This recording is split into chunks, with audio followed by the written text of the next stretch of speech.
नमस्कार, आप देख रहे हैं ग्रेटर जम्मू और मैं हूं आपके साथ नीतू सिंह। करंट अफेयर के नए एपिसोड में आप सभी दर्शकों का स्वागत है।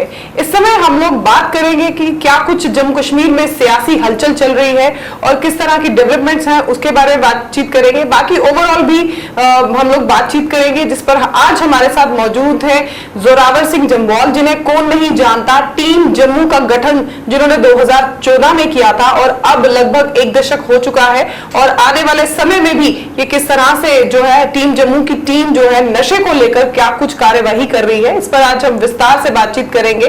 तो चलिए करते हैं एक छोटी सी मुलाकात जोरावर सिंह जम्वाल जी के साथ।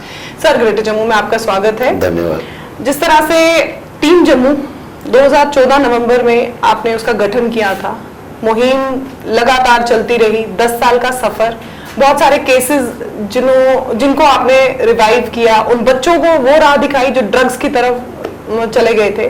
कैसे इस पूरे सफर को देखते हैं आप? नीतू जी, लगभग आज से 10 वर्ष पहले 28 नवंबर को इसको हमने एक टीम जम्मू के नाम से एक संगठन, एक नॉन पॉलिटिकल प्लेटफॉर्म, एक चैरिटेबल ट्रस्ट, जिसको बाद में हमने उसकी रूपरेखा बनाई, तो यही देख के बनाई कि उस समय हर कोई बात करता था उड़ता पंजाब की, चाहे हमारे पत्रकार भाई बंधु, चाहे हमारा समाज, सभ्य समाज, इवन जो हमारे राजनीतिक लोग थे, तो हम पंजाब की तरफ देखते थे उस समय कि पंजाब में नशे के कारण, ड्रग्स के कारण एक जनरेशन तबाह हो गई।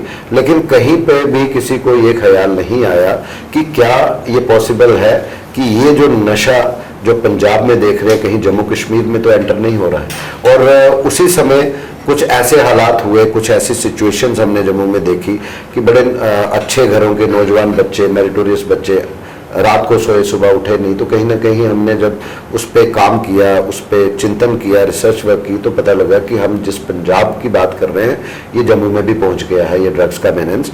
और तब हमने ये मुहिम शुरू की। और सही कहा आपने, हमें खुद नहीं मालूम कि 10 वर्ष भी हो गए और ऐसा लगता है कल की बात है। और निरंतर टीम जम्मू का एक वॉलंटियर, चाहे वो हमारे जम्मू रीजन के बॉर्डर एरियाज में है, चाहे हमारी कंडी बेल्ट में हमारा वॉलंटियर है, शहरों में है, गांव में है, पंचायत में है, पहाड़ों में है, तो कहीं ना कहीं वो निरंतर एक प्रयास और जो कैंपेन हम लेके चले थे कि अपने नौजवान पीढ़ी को ये कहना कि say no to drugs and join hands in nation building. आप राष्ट्र की उन्नति और तरक्की के लिए काम करिए, देश की खातिर जान निछावर करिए, लेकिन ये ड्रग्स का जो चंगुल है इसमें मत फंसिए। और हमारा ये मानना था तब भी और आज भी, चाहे हमने 10 सालों में अनगिनत, अगर हम नंबर्स तय करें तो लगभग 2000 के करीब नौजवानों को हमने उनके कोशिश की, उनको गाइड किया थ्रू डिफरेंट रिहेबिलिटेशन सेंटर्स। और आप मानेंगे इसमें मेजॉरिटी हमने जो बाहर के दूसरे राज्य हैं वहाँ पे रिहेबिलिटेशन सेंटर्स में गाइड करके तो उनको एक नई राह दिखाने की कोशिश की, क्योंकि हमारे जम्मू रीजन में एक भी रिहेबिलिटेशन सेंटर नहीं था। अगर हम आज से 1 साल पीछे चले जाएं, 2 साल पीछे चले जाएं, तो आज हमें ये लगता है कि जैसे मैंने कहा कि ये पाकिस्तान की वेल प्लान्ड कॉन्स्पिरेसी है उनके ISI की, कि आप जम्मू कश्मीर की बात करें तो पिछले 40-45 सालों में मिलिटेंसी जो है उन्होंने पूरा जोर लगाया कि मिलिटेंसी का ये जो नंगा नाच है पूरे जम्मू कश्मीर में हो, दहशतगर्दी फैले, लेकिन कहीं हम फैला नहीं पाए। मतलब कि जो अगर उनकी बात करें, हमने उसका करारा जवाब दिया। और हमारी आप देखिए कोई ऐसा गांव, कोई ऐसा इलाका जहां पे किसी एक शहीद का देश की खातिर जो है मुजस्मा ना हो, हर गांव में आपको दिखेगा। यहां से दर्शाता है कि कितने देशभक्त लोग हमारे जम्मू रीजन में, पूरे जम्मू कश्मीर में हैं।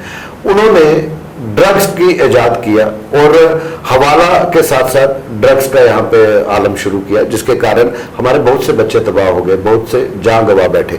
आज भी हम वही निरंतर प्रयास कर रहे हैं, उनको रोक रहे हैं और कोशिश कर रहे हैं कि हमारा नौजवान जो है उस तरफ ना जाए। ये एक वेल प्लान्ड एक कॉन्स्पिरेसी है कि हमारी राष्ट्रवादी सोच जो जम्मू की है उसको कहीं ना कहीं वीक करने की कोशिश जो है वो की जा रही थी। और हम साथ ही के साथ उसका एक कहते हैं बेफिटिंग रिप्लाई हमारा नौजवान दे रहा है। और कोशिश और प्रयास निरंतर यही है कि हमारा जो नौजवान है इससे कोसों दूर रहे। जैसे आपने बात की कि टीम जम्मू का हमेशा से प्रयास रहा है शुरू से ही कि जो जितने भी ड्रग्स से जुड़े बच्चे हैं उन्हें उन चीजों से बाहर निकालकर उन्हें देशभक्ति की तरफ मोड़ा जाए। एक समय ऐसा भी आया जब बच्चों ने आपकी आवाज को सुना भी, पहचाना भी, और काफी ज्यादा असर जो टीम जम्मू का है वो जम्मू में देखने को नजर आया। लेकिन अब की अगर आंकड़ों की बात की जाए तो अब 13 लाख 14 लाख आंकड़े जो है वो देखने को नजर आ रहे हैं। क्या कुछ वजह आपको लगती है कि क्यों फिर से एक बार ड्रग का मेनेस जो है वो जम्मू में अपना पैर पसार रहा है? देखिए, मैं आपको, जैसे मैंने पहले बात की कि आज से 3-4 साल छोड़ दीजिए, उससे पीछे चले जाइए, हमारे पास कोई भी फुल फ्लेज रिहेबिलिटेशन सेंटर ही नहीं था और ज्यादातर पेरेंट्स को मालूम ही नहीं था कि जो बच्चा ड्रग विक्टिम बनता है, ड्रग्स में के चंगुल में फंस रहा है, उसके सिम्टम्स क्या हैं। और जब तक वो सिम्टम्स नजर आते थे वो बच्चा सेकंड स्टेज क्रॉस करके प्रोबेबली थर्ड स्टेज पहुंच जाता था, जिससे बहुत कठिनाई से, बड़ी मेहनत करके उसको वापस एक मेन स्ट्रीम में लाना पड़ता था। मैं ये इसलिए कह रहा हूं क्योंकि आंकड़े जो है ये एडमिटेड फैक्ट है, ये सच है। इतने प्रयास चाहे सरकार द्वारा, इतने प्रयास चाहे टीम जम्मू के एक वॉलंटियर द्वारा, या और भी कई ऐसी संस्थाएं, ऐसे और भी सभ्य समाज में लोग हैं जो हमारी इस मुहिम में साथ जुड़े और अपने अपने प्लेटफॉर्म से कोशिश उन्होंने प्रयास की। लेकिन उसके बावजूद ये आंकड़े, कैंडिडली आई शुड एडमिट कि हमारा इतना प्रयास होने के बावजूद भी हम पंजाब को क्रॉस करके आंकड़े दर्शा रहे हैं। उसके एक मूल कारण ये रहा कि जो ड्रग विक्टिम बना, जब तक वो रिहेबिलिटेशन तक नहीं पहुंचा, उसने अपनी कंजम्पशन के लिए, अपने नशे की उसके लिए कई और नौजवानों को अपने साथ में जोड़ने की कोशिश की और वो कामयाब रहे। आज आप देखिए कि जम्मू कश्मीर पुलिस की अगर आप बात करें, अलाइड एजेंसीज की बात करें, हर रोज आप भी रिपोर्ट कर रहे हैं, अखबारों में भी आता है कि हर रोज कोई ना कोई ड्रग पेडलर जो है पकड़ा जाता है। लेकिन हमारा ये मानना है अभी भी यहाँ पे जो ड्रग माफिया, जो बड़े सरगर्मा है, उस तरीके से कोई बड़े लेवल का पकड़ा नहीं गया, इक्का दुक्का छोड़ के। जैसे चंद महीने पहले रामबन, जिला रामबन की पुलिस ने बहुत काम किया और वहां पे 300 करोड़ के करीब ड्रग्स का वो पकड़ा गया और वो नेक्सस पंजाब का था। आज कितने जिले ऐसे हैं, जम्मू की बात कीजिए, सांबा की बात कीजिए, आप राजौरी की बात कीजिए, पुंछ की बात कीजिए, उधमपुर की बात कीजिए, जहां पे पुलिस मेरे को लगता है कि प्रायोरिटी उन्होंने दे दी है। आप देखिए कि एक नई पॉलिसी बनी, शायद ये पॉलिसी अगर चंद साल पहले बन जाती तो जो आप जिन आंकड़ों की बात कर रहे हैं, समाज डिस्कस कर रहे हैं, हम आप डिस्कस कर रहे हैं, वो आंकड़े शायद बहुत कम होते।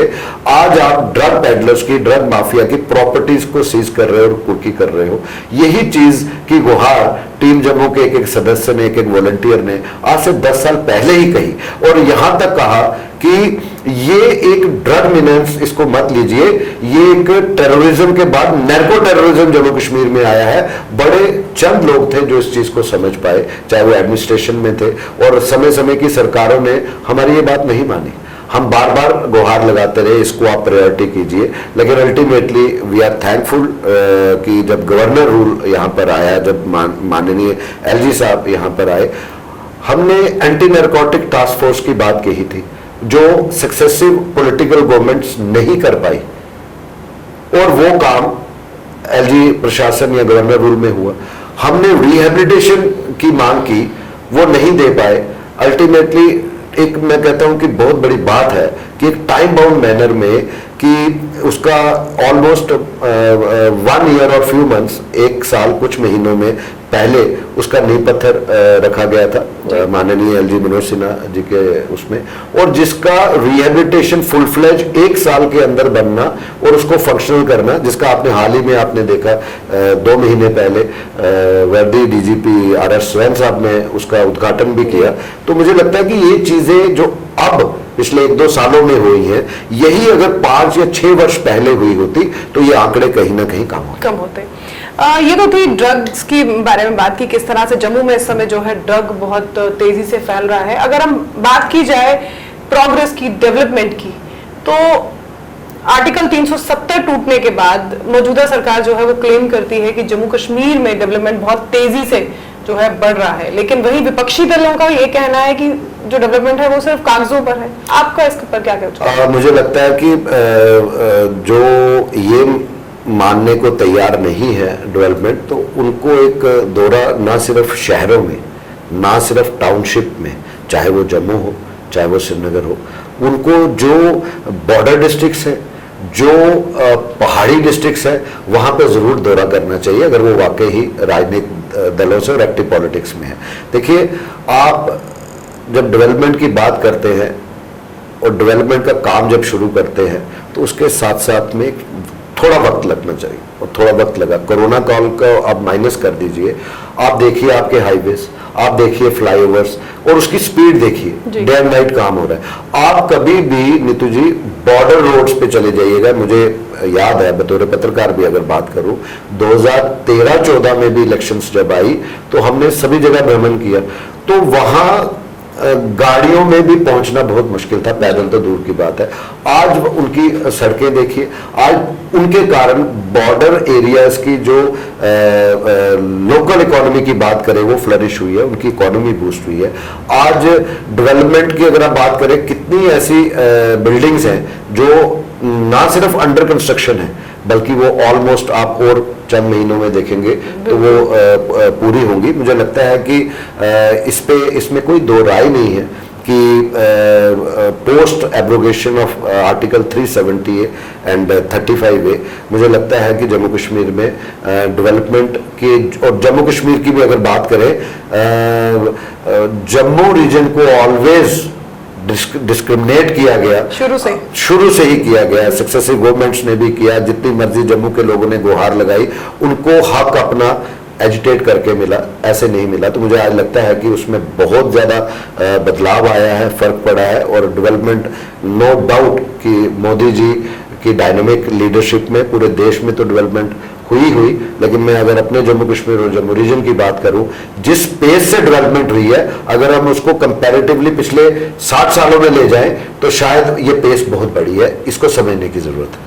जोरावर सिंह जी, आप कलाकारों के साथ बहुत ज्यादा मैंने देखा है एक्टिव रहते हैं, उनके साथ, उनके शाना बशाना उनके साथ जुड़े रहते हैं आप, लेकिन कलाकारों का ये मानना है कि अभी भी उस तरह की जो डेवलपमेंट है वो उनके उसमें नहीं देखने को नजर आ रही है। खासकर फिल्म पॉलिसी भी यहाँ पर लाएगी, लेकिन उसका उनको बेनिफिट नहीं मिल पाया। देखिए, जैसे आपने बात की, मैं तो हर जम्मू रीजन के रहने वाले के साथ खड़ा हूँ, चाहे वो नौजवान है, हमारी नारी शक्ति है, मातृशक्ति है, और उसी में आर्टिस्ट भी आते हैं। और सबसे खास वजह यही रही कि जब हमने ड्रग्स के खिलाफ शुरू की तो जम्मू के आर्टिस्टों ने हमें बड़ी हेल्प की, और हमने ये भी समझा कि जैसे हम बात करते हैं डोगरी लैंग्वेज को कैसे उसकी आइडेंटिटी बरकरार रहे और बुलंदियों पे जाए, हमारा डोगरा कल्चर और हेरिटेज को कैसे एक नया आयाम मिले, उसकी प्रिजर्वेशन कैसे हो। तो आर्टिस्टों का, चाहे वो सिंगर्स हैं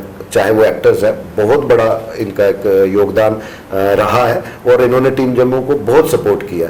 तो मुझे ये लगता है कि इसमें कोई दो राय नहीं है कि जम्मू के आर्टिस्टों के लिए आज तक कोई बेनिफिट, कोई प्लेटफॉर्म नहीं। आज भी जम्मू का आर्टिस्ट जो है, ये सच्चाई है कि अगर कोई वर्क करता है, कोई शॉर्ट फिल्म भी बनाएगा, कोई अपने गाने को, चाहे वो माँ बोली डोगरी में ही होगा, तो वो सारा पैसा खुद से लगाते हैं।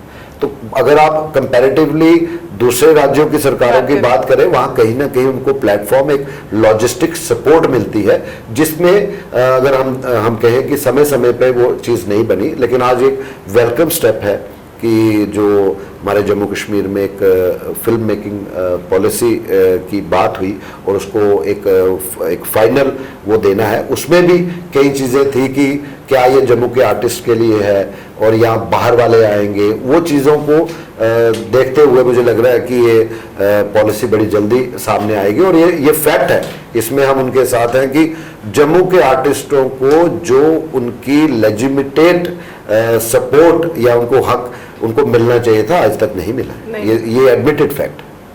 तो ये कहीं ना कहीं आपको लगता है कि ये वीक पॉइंट भी है हमारे वीक पॉइंट नहीं कहूंगा कि उसमें एक चीज रहती है कि देखिए, जब भी आप कोई चीज का एक वो करते हैं तो उसमें कहीं ना कहीं रहता है कि उसमें एग्री और डिसएग्री की बात रहती है। कुछ लोग उस पॉलिसी को पूरा मानते हैं, कुछ नहीं भी मानते हैं, और ये अच्छी एक हेल्दी साइन है।